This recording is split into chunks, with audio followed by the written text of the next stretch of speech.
Apa kata para sahabat? Ya Rasulullah, falidzalik, kalau seperti itu ya Rasul, bagaimana mungkin kami bisa selamat ya Rasulullah? Kalaulah hanya yang tampak dari zahiriah kami, kalaulah hanya lahiriah badan kami yang akan dihisap, mungkin kami dapat berdusta di hadapan pengadilan Allah. Mungkin kami nampak badan kami solat, tapi tak seorang pun yang tahu bahwa pikiran kami tinggal di kantor. Tidak ada yang tahu bahwa badan kami sedang bersujud, namun hati kami sedang naik dalam keangkuhan dan kesombongan takaburnya.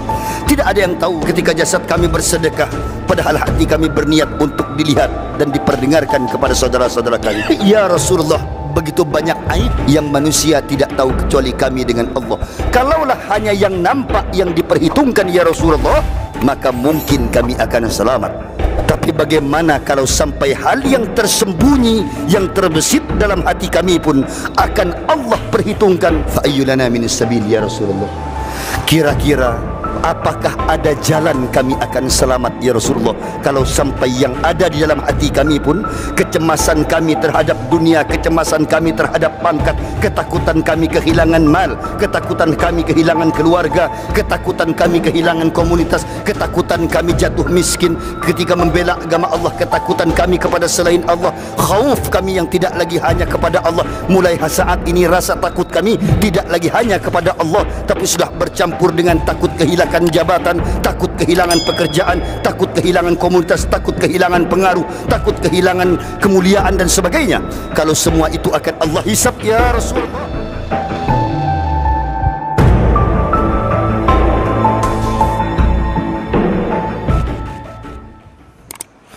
Assalamualaikum warahmatullahi wabarakatuh.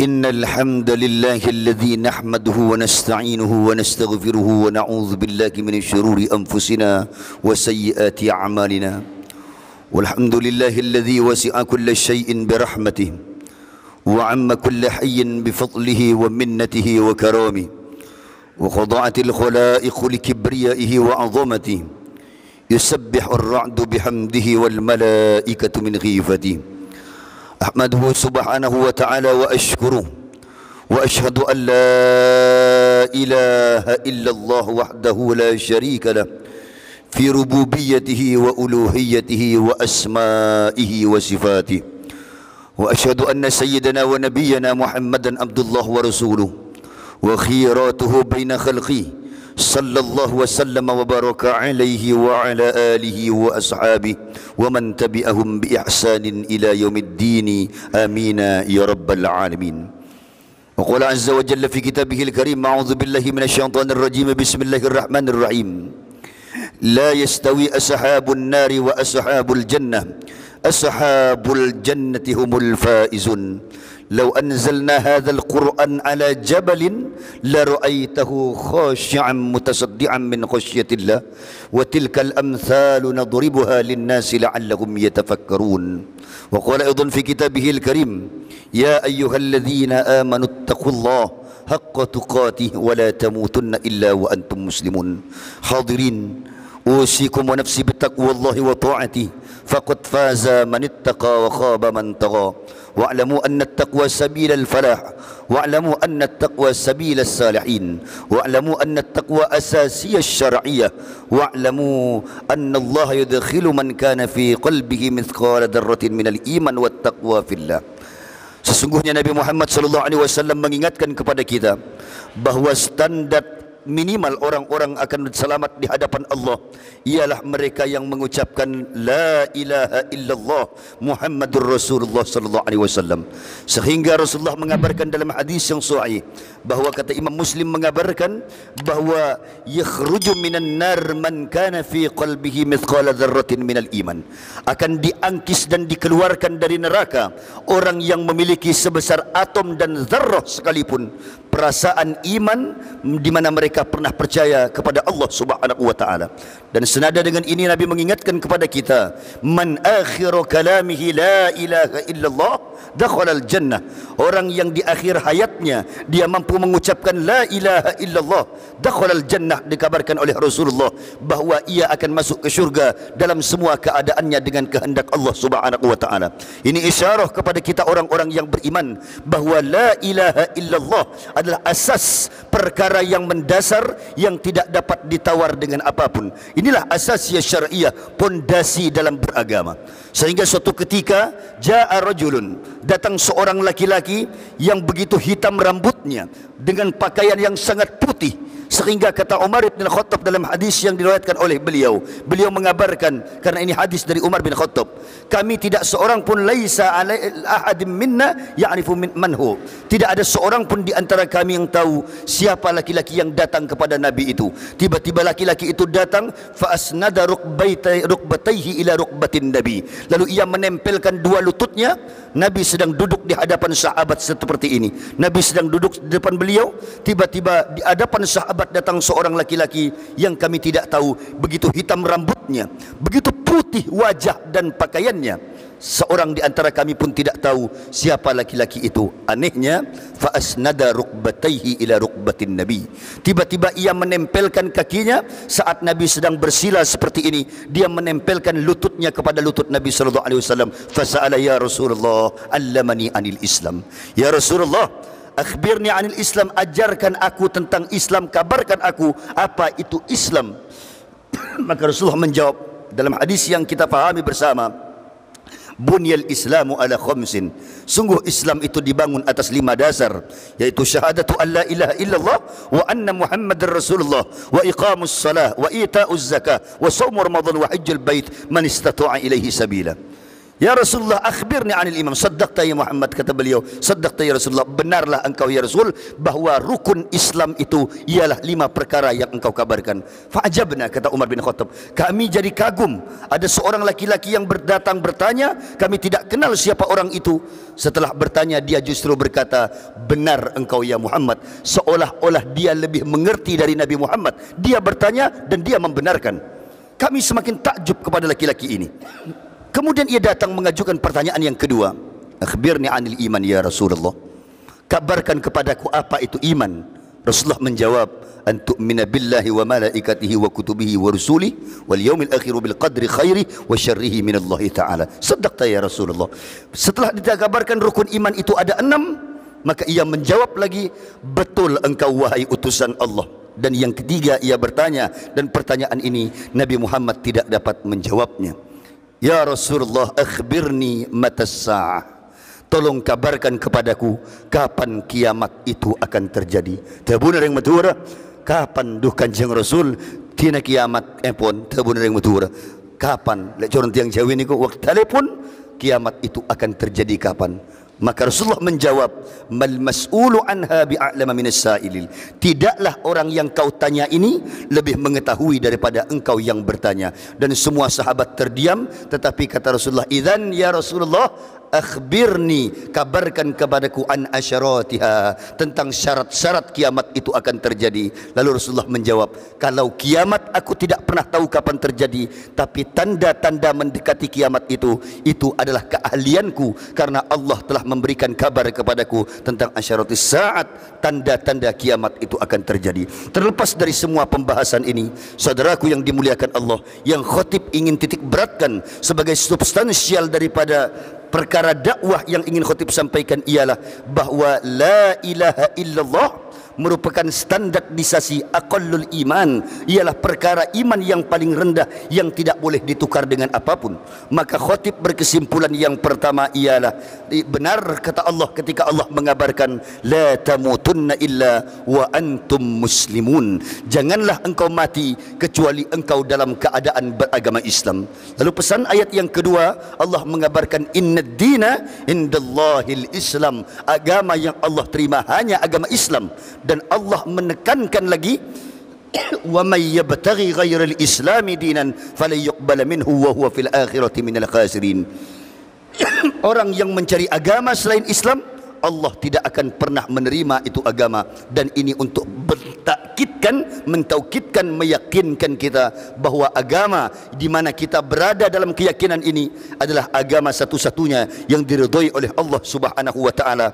Dan Imam An-Nawawi mengabarkan, man lam yukaffir nas man dana li ghairil Islam, man lam yukaffir man dana li ghairil Islam mithl al-yahud wan nasara aw syakka fi kufrihim. Orang yang mengatakan bahwa selain Islam itu agama benar, atau mereka ragu terhadap kekafiran orang selain Islam, fahuwa minhum. Imam An-Nawawi mengabarkan ketika mensyarah Sahih Imam Muslim, Abu Zakaria Yahya bin Syarab, bahwa ia termasuk golongan orang yang tidak mengkafirkan itu. Karena sesungguhnya seorang mukmin harus yakin dengan seyakin-yakinnya secara totalitas, yaitu wa'bud rabbaka hatta ya'tiyakal yaqin, bahwa la ilah, tiada ilah selain Allah Subhanahu wa taala. Hadirin sidang Jumat yang berbahagia yang dirahmati Allah. Namun yang kedua, khatib ingin mengingatkan kepada kita, karena mimbar ini tidak terlalu panjang untuk dapat menjabarkan betapa luasnya pengetahuan Allah yang dikabarkan dalam aziz Rasulullah dan dikabarkan dalam syariat yang mulia ini. Namun khatib coba mengemas waktu yang singkat dan tepat yang mulia ini. Khatib mengingatkan kepada kita bersama, suatu ketika Rasulullah didatangi Jibril dan disampaikan satu wahyu kepada beliau. Ayat ini begitu ma'ruf, begitu masyhur dan sangat familiar di tengah kita, karena ini amalan orang-orang Ahlus Sunnah wal Jamaah. Hampir setiap saat kita membaca ayat yang berbunyi, lillahi ma fis samawati wa ma fil ard wa in tubdu ma fi anfusikum aw tukhfuhu yuhasibkum bihillah fayaghfiru liman yasha wa yu'adzibu man yasha wallahu ala kulli syai'in qadir. Mendengar ayat ini bagi sekelas orang awam seperti kita hal yang biasa. Apa tahu benar yang matura? Keceklah biasa cukun ayat ingat nikah. Karena ketidakfahaman kita. Lihat orang tiang Jawi, oh ayat kata ngoten kata kok tentang Al-Quran. Kita mungkin mengatakan, oh ini ayat biasa saja. Tapi tidak dengan orang-orang sekelas Nabi, orang-orang sekelas Abu Bakar As-Siddiq, Umar bin Khattab, Utsman bin Affan, Ali bin Abi Thalib dan ashabi Rasulullah. Ketika mendengar ayat ini turun, Rasulullah gemetar tubuhnya. Hampir-hampir jatuh pingsan ketika mendengar ayat ini. Rasulullah menangis sejadi-jadinya, dan Rasul memandang ke hadapan beliau Abu Bakar. Abu Bakar pun gemetar tubuhnya. Tak terkecuali seorang jenderal yang tidak pernah kalah perang, yang menaklukkan Rum dan Persia, jenderal yang tidak pernah terkalahkan, Umar bin Khattab, itu pun tertunduk menggigil karena ketakutan mendengar ini ayat. Tak terkecuali saudagar yang kaya raya bernama Utsman bin Affan, atau seorang cendekia, seorang pemikir, seorang ilmuwan, seorang saintifik bernama Ali bin Abi Thalib, yang Rasul gelari dengan sebutan ana Madinatul Ilm wa Aliyun babuha. Aku adalah Madinahnya ilmu, sedangkan Ali itu pintunya ilmu pengetahuan. Ali bin Abi Thalib pun gemetar, hampir jatuh pingsan mendengar ini ayat. Apa gerangan maksud daripada ayat ini? Ulama tafsir menjelaskan bahwa ayat ini begitu menakutkan bagi orang-orang yang memiliki iman dan pengetahuan dalam hati dan akal fikirannya. Yang pertama, Allah menekankan lillah ma fis samawati wa ma fil ard. Milik Allah apa yang ada di langit dan apa yang ada di bumi. Yang kita punya sesungguhnya tidak satu pun melainkan hanya titipan Allah sesaat saja. In tubdu ma fi anfusikum. Kalau engkau tampakkan apa-apa yang ada pada jiwamu, au tukhfuh, atau kau sembunyikan apa yang terbesit di dalam hati dan pikiranmu, yuhasibkum bihillah. Allah akan membuat perhitungan atas semua itu. Fayaghfiru liman yasha wa yu'adzibu man yasha wallahu ala kulli syai'in qadir. Allah akan menghukum dan Allah akan memaafkan sesuai dengan iradah kehendak Allah Subhanahu wa taala. Ini mengisyaratkan kepada hula dan panjenengan saja, semuanya para Rabu, semua para hadirin sidang Jumat yang berbahagia, bahwa apa kata para sahabat, ya Rasulullah, falidzalik, kalau seperti itu ya Rasul, bagaimana mungkin kami bisa selamat ya Rasulullah? Kalaulah hanya yang tampak dari zahiriah kami, kalaulah hanya lahiriah badan kami yang akan dihisap, mungkin kami dapat berdusta di hadapan pengadilan Allah. Mungkin kami nampak badan kami solat, Tapi tak seorang pun yang tahu bahwa pikiran kami tinggal di kantor.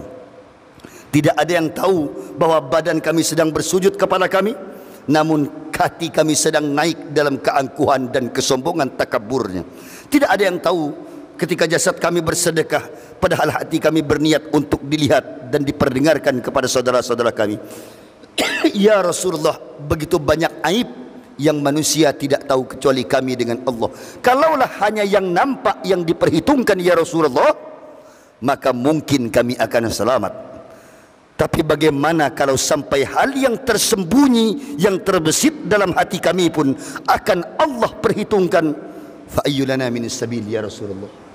Kira-kira apakah ada jalan kami akan selamat ya Rasulullah, kalau sampai yang ada di dalam hati kami pun kecemasan kami terhadap dunia, kecemasan kami terhadap pangkat, ketakutan kami kehilangan mal, ketakutan kami kehilangan keluarga, ketakutan kami kehilangan komunitas, ketakutan kami jatuh miskin ketika membela agama Allah, ketakutan kami kepada selain Allah, khauf kami yang tidak lagi hanya kepada Allah. Mulai saat ini rasa takut kami tidak lagi hanya kepada Allah, tapi sudah bercampur dengan takut kehilangan jabatan, takut kehilangan pekerjaan, takut kehilangan komunitas, takut kehilangan pengaruh, takut kehilangan kemuliaan dan sebagainya.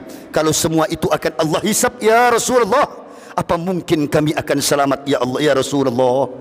Kalaulah dulu harapan kami hanya kepada Allah, tapi sekarang harapan kami sudah berbagi dua ya Rasulullah. Kalau Allah menghisap itu, dulu kami hanya berharap kepada Allah, mungkin kami akan selamat.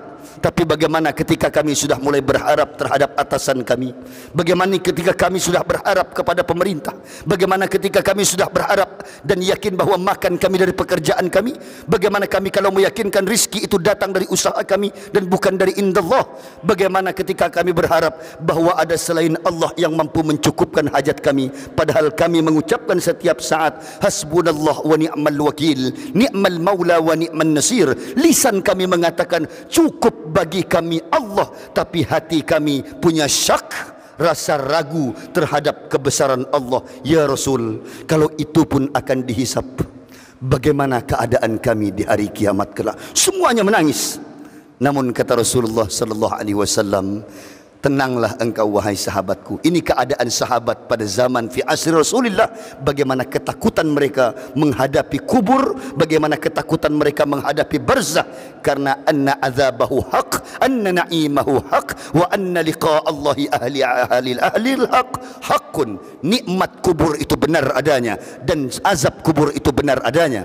Kita beberapa provinsi saya mendatangi, saya mendapati ada orang yang mati 4 hari kembali hidup minta dimasukkan Islam. Kalau saya sebut secara detail tentu waktu ini tidak cukup. Saya datang ke beberapa provinsi di Sumatera, di Sulawesi, di Kalimantan, ada yang mati 6 hari hidup lagi ketika dikremasi dan hidup kembali. Mereka minta la ilaha illallah Muhammad Rasulullah. Ada yang sudah dikuburkan 4 hari, terdengar suara ketika digali, ternyata mayat itu dihidupkan Allah kembali. Namun pada puncaknya mereka mengatakan sungguh nikmat dan azab kubur itu adalah perkara yang tidak dapat didustakan, dan kita telah diingatkan oleh ketika kita akan meninggal dunia atau setelah meninggal bahwa kubur itu nikmat dan azabnya benar, dan bertemu Allah bagi orang yang benar itu benar adanya, dan Allah akan memandang hambanya dengan pandangan rahmat bagi hambanya yang tunduk terhadap aturan Allah, dan itu pun benar adanya. Khatib berkesimpulan pada kesempatan yang kedua ini, marilah saudaraku yang dimuliakan Allah, tazawwadu fa inna khairuz zadi taqwa wattaquni ya ulil albab la'allakum tuflihun. Bersiaplah bekal untuk menghadap kepada Allah, karena kita tidak pernah tahu, mungkin ini hari adalah hari terakhir di mana kita berada di dunia ini, dan sesaat setelah kita meninggal, keluarga kita sudah tidak lagi ingat kepada kita. Anak kita akan melanjutkan hidupnya secara normal, istri kita akan hidup secara normal, dan lingkungan kita pun mulai melupakan kita, sementara kita tinggal dalam kesendirian kita. Tidak satu pun harta yang kita bawa kecuali amal kita kepada Allah Subhanahu wa taala.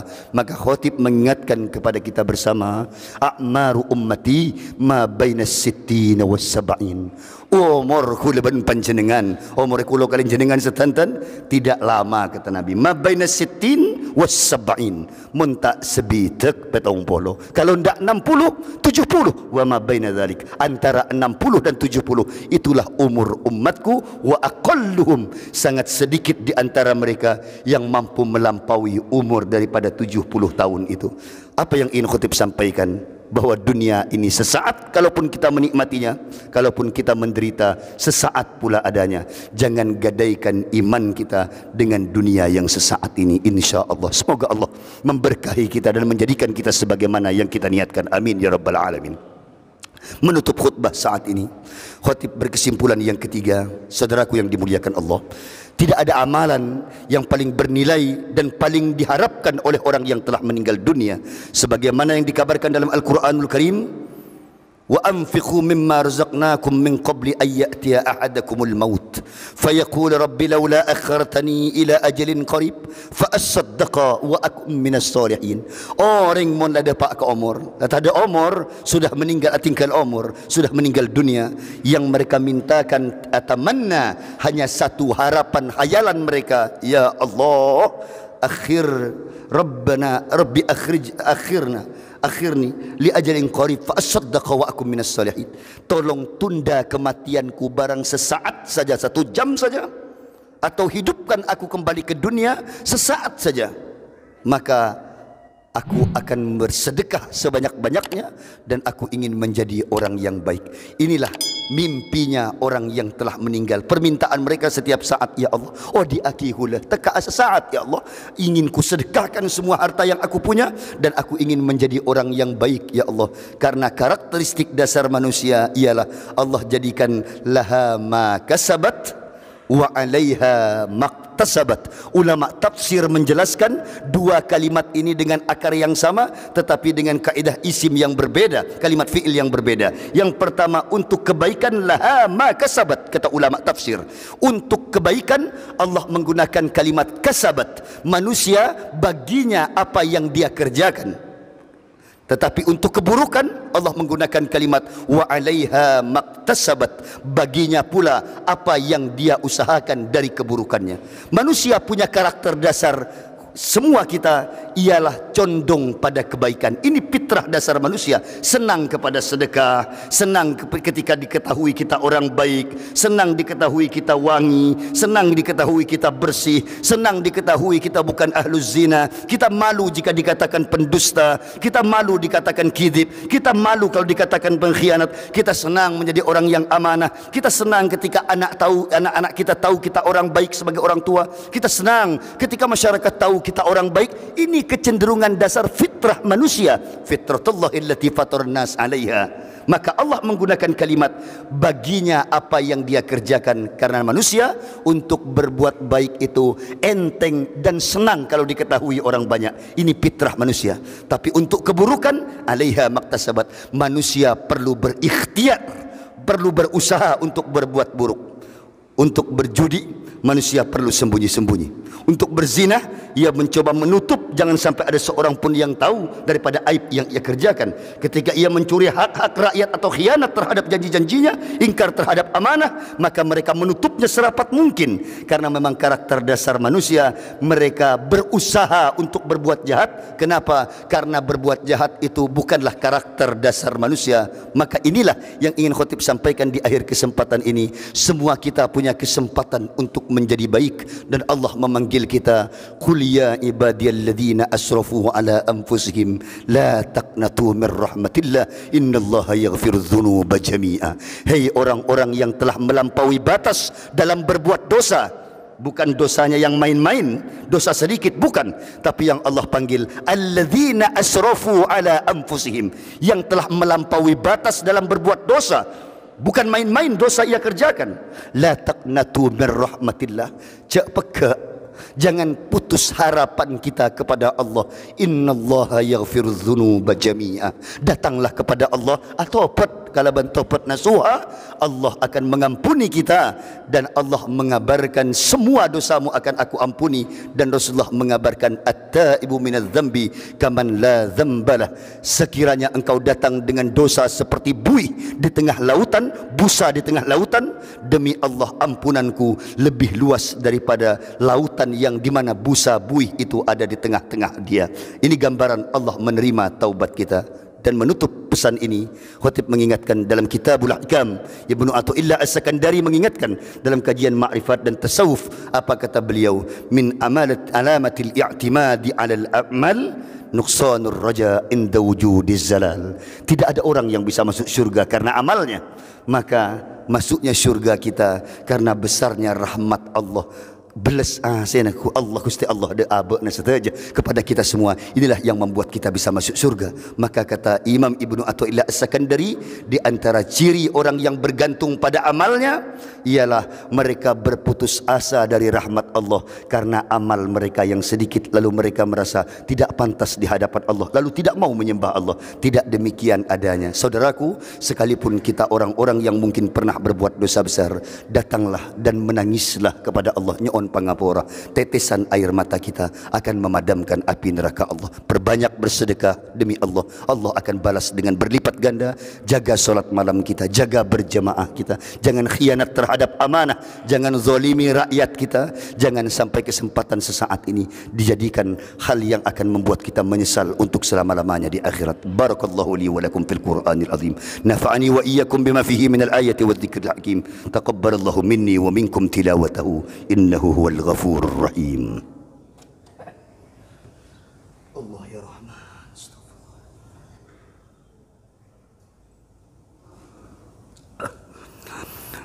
Alhamdulillahilladzi ja'ala al-ilma arfa'a as-sifatil kamaliyah. Asyhadu an la ilaha illallah wahdahu la syarika lah, الذي خص من شاء من عباده بالماثير الحكمية. ونشهد أن سيدنا ونبينا محمدا عبد الله ورسوله الذي خصه الله بجميع كمالة العبودية. فصل وسلم على سيدنا محمد المختار وآله الأطهر وصحابه الأخيار وأمته إلى يوم الحشر. عباد الله أوصيكم ونفسي بتقوى الله وطاعته.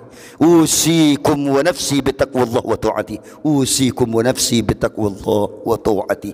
فقد فاز من اتقى وخاب من طغى. وقال أيضا في كتابه الكريم إن الله وملائكته يصلون على النبي يا أيها الذين آمنوا صلوا عليه وسلموا تسليما. اللهم صل وسلم على سيدنا محمد وعلى آل سيدنا محمد كما صليت على سيدنا إبراهيم وعلى آل سيدنا إبراهيم في العالمين إنك حميد مجيد.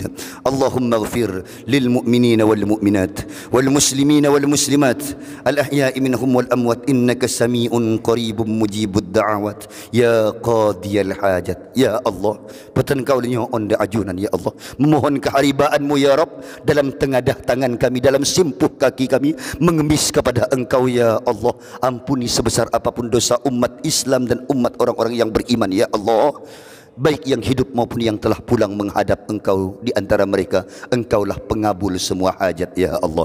Rabbana la takilna ila nafsina walau tarfata ain. Ya Rabb, jangan pernah Engkau biarkan kami menggenggam urusan kami tanpa petunjuk-Mu ya Allah. Jangan Kau biarkan dan jangan Kau abaikan kami melangkah tanpa bimbingan daripada Engkau ya Allah. Sebab kami berlindung kepada Engkau daripada keburukan diri kami dan keburukan amal kami ya Allah.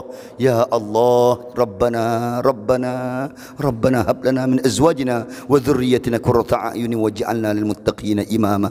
ربنا انصر أمة محمد واجبر أمة محمد واستر أمة محمد وارحم أمة محمد واصلح أمة محمد واغفر أمة سيدنا محمد. Ya Allah, tolonglah perhatikan umat Muhammad ini ya Allah. Inilah keadaan umat Muhammad ya Allah, dengan segala kekurangannya ya Allah. Pandang mereka, pandang kami dengan pandangan rahmat-Mu ya Rabb, pandangan kasih sayang-Mu ya Allah. Wajburna, tutup semua aib kami dan aib umat Nabi Muhammad ya Allah. Wasturna wajburna, cukupkan kami ya Allah dengan yang halal dari pemberian-Mu, dan jangan Kau buatkan nafsu kami mengendalikan kami, membuat kami menghalalkan segala apa yang Kau haramkan ya Allah.